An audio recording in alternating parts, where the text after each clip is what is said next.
رسما اتنی بڑی تھی، اس پر کنسنٹر ہے، ایک بے سند بات لکھی ہوئی ہے اس کو پکڑ لیتے ہیں۔ اچھا، اور یہ جو کہنا نا ہشام ہی طرح راوی، یہ بھی جھوٹ ہے۔ بہت راوی اور ہیں جو ہشام کے علاوہ، جس نے سب نے یہی بات بیان کی ہے۔ وہ کتابیں جو نا کشف الغمہ مولانا محمد صدیق صاحب سرگودا میں ہمارے فوت ہو گئے، انہوں نے بھی لکھی اور لوگوں نے بھی جواب میں ایک ایک بات کر کے کہا، بالکل بے بنیاد بات نہیں۔ یہ حقیقت ہے کہ 6 سال کی عمر میں شادی ہوئی اور 9 سال کی عمر میں آئی اور 18 سال کی عمر میں اس کا یہ کہتے ہیں وہ جو جنگوں میں، وہ تو صحیح ہے نا، بخاری وغیرہ کوئی جب سنا نا وقت میں لوگ زخمی ہو گئے تو اس وقت عورتیں بیچاری گئیں، بڑی بھی گئیں، یہ بھی ان کے ساتھ گئیں، تو وہ وہاں گیا، انہوں نے جنگ لڑی، بس یہی ہے نا کہ پانی پلاتی وغیرہ، یہی دیکھا نا اسے۔ تو اس وقت پردے کے کام آ گئے تھے؟ یہ ساری بہانے پردے کے کام کوئی نہیں، یہ ساری بے اٹھا کے کچھ نہیں۔ یہ آپ سمجھیں کہ اللہ کے رسول اللہ علیہ السلام نے چونکہ دین کو مکمل کرنا، اس لیے یہ چیپٹر بھی تھا نا کہ کہیں چھوٹی شادی کی ضرورت پڑ جائے گی۔ یہ کوئی عام چیز نہیں، نہ اس کو ترغیب دی گئی، نہ شوق نہیں لایا گیا۔ خاندان ہے، اس میں کچھ فوت ہو گیا یا بوڑھا ہو گیا، وہ سمجھتا میں بیمار ہوں، پتہ نہیں کیسے میرے یہ چھوٹے چھوٹے بچے یار کون ان کو سنبھالے گا، وہ ان کا کر جاتا ہے انتظام، تو اجازت دی ایسے حالات میں نا، یہ ہنگامی حالات سمجھے کہ وہ بیچارہ سیٹ کر جائے معاملہ تو کوئی بات نہیں، زندگی میں باپ کسی کے ساتھ نکاح کر جائے، باقی مباشرت تو بالغ ہونے کے بعد ہی حلال ہے۔ اگر بے شک وہ جائے نا خاوند کے بعد مباشرت نہیں کہہ سکتا، ظلم ہی ہوگا۔ لیکن علماء تو اسے عام کر دیتے ہیں، وہ تو کہتے ہیں علماء عام کر دیتے ہیں، ان کی غلطی ہے۔ باقی صغیر کا نکاح جو ہے جائز ضرورت کے تحت نا، برائی کوئی روایت ٹھیک ہے، کتابیں اس پر بہت لکھی ہیں مستقل، سب باتوں کا جواب ایک ایک کا جواب میں کر دیا۔ یہ جتنے پوائنٹ اٹھائے نا سب کا کشف الغمہ یہاں پڑھی ہوں گی کئی ساری کتابیں، بس مولانا محمد صدیق صاحب۔ اچھا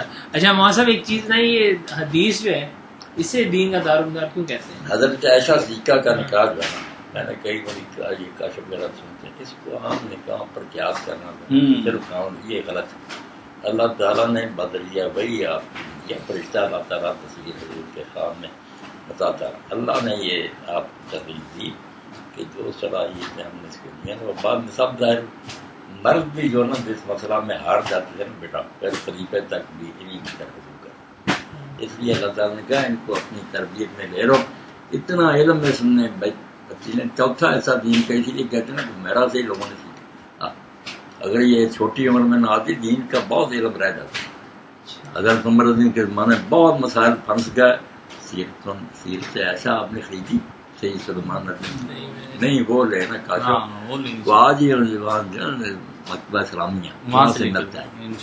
انہوں نے یہ ڈسکشن کی، سب کچھ ڈسکشن کی۔ یہ چیزیں جو ہے نا پہلے مولوی محمد اللہ علیہ قادیانی نماز کرتے، یہ سب لاہوری کا یہ شوشہ اس نے چھوڑا تھا عمر چلی کافروں سے مروب ہو کر، اس کا جواب اس وقت صحیح سلمان ندی رحمۃ اللہ نے وہ بھی اس میں، اور اس کے ساتھ کاشف اپنے فہد ایک رسالہ اہل صحابہ وہ لگایا ہوا ساتھ عربی میں کہ حضرت سے ایسا سیکھا کہ جو صحابہ کی غلطیاں درست کی کہ حدیثیں انہوں نے بیان کی، چیپٹر وائز بنا، اس سے بہت حدیثوں کے اشکال حل ہوتے ہیں، ورنہ ہم پڑھتے پریشانی۔ یہ کیا اماں نے کہا یار بات اس رنگ کی تھی، انہوں نے آدھی سنی یا کوئی اور ہی نہیں دے دی۔ پوری کتاب ہے این اصابہ فی مستدرک سید عائشہ الصحابہ کہ حضرت عائشہ نے جو استدراک کیے اصلاح کی کہ معاملات اس طرح تھا، اور پہلے بھی نا تفسیر میں حدیث میں شعر میں چیپٹر بنا کر سید سلمان نبی صاحب نے دیکھو امت کو کتنا فائدہ ہوا سے نکالا، جو بس شہوت کی نظر سے دیکھتے ہیں بیچاروں کو سمجھ نہیں آتا، یہ تربیت کے نقطہ نظر سے سیکھ۔ وہ سیر سے عائشہ بیٹا فہد کے ساتھ چلے جاؤ نا، ٹھیک ہے، مکتبہ اسلامیہ سے لے کے بہت پیاری کتاب، مسائل بھی اس سے بہت حل ہوں گے، صرف یہی نہیں بات۔ باقی صحیح سلمان ندوی نے رد بھی بڑا کیا بہت ان لوگوں کا نا۔ اچھا مولانا صاحب اخبار احد جو ہے یہ ہے نا فہد جی، جب کافر کو اعتراض کرتے ہیں تو بجائے اس کے کہ اس کا کوئی جواب نہیں، اور اگر نہیں دے سکتے کسی عالم کی طرف ریفر کر لیں، یہ مرغوب ہو کر نہ اس واقعہ سے منکر ہو جاتا نہیں یہ دین میں نہیں آنا، جو واقعہ تو ہوتا ہے، ہم کافروں کی خاطر کس کس بات کو چھپائیں گے؟ آبن یہود کا سب سے بڑا اعتراض بھی اسی لیے ہمارے دشمن ہے کہ بنو قریظہ کا قتل جو ہے 500 آدمی ایک ہی دن کر دیا، ٹھنڈ کے کھودی گئی، سر کٹے گئے، اس میں پھینکے گئے، یار کو ایک ہی دن میں ہمارا پورا قبیلہ، ان کے بچے اور اس نے غلام بنا لیا، ان کو قتل کر دیا۔ اب وہ بس منظر نہیں بیان کر رہی کہ انہوں نے کیسی غداری، اور اگر اس کا سازش کامیاب ہو جاتی، باہر سے وہ جنگے احزاب میں سارا عرب لے آئے تھے، اندر سے ان سے وعدہ تھا، مگر عین وقت پر یہ بے ایمان ہو گئے، ان کے ساتھ مل گئے۔ اگر اندر سے یہ فطور ڈال دیتے بھی مسلمان تو ختم ہی ہو گئے۔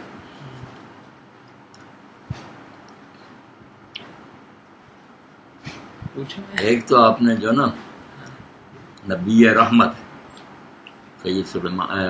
ابو الحسن ندوی، انہوں نے اس زمانہ میں حضور کی سیرت پر نا یہ ساری چیزیں سامنے رکھ کر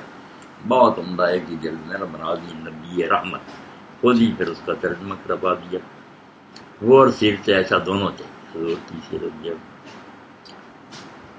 ان کے سامنے نا مستشرقین کے سارے اعتراض سامنے رکھ کر چیزیں لکھی، اعتراض کر دے تو سمجھ لیجیے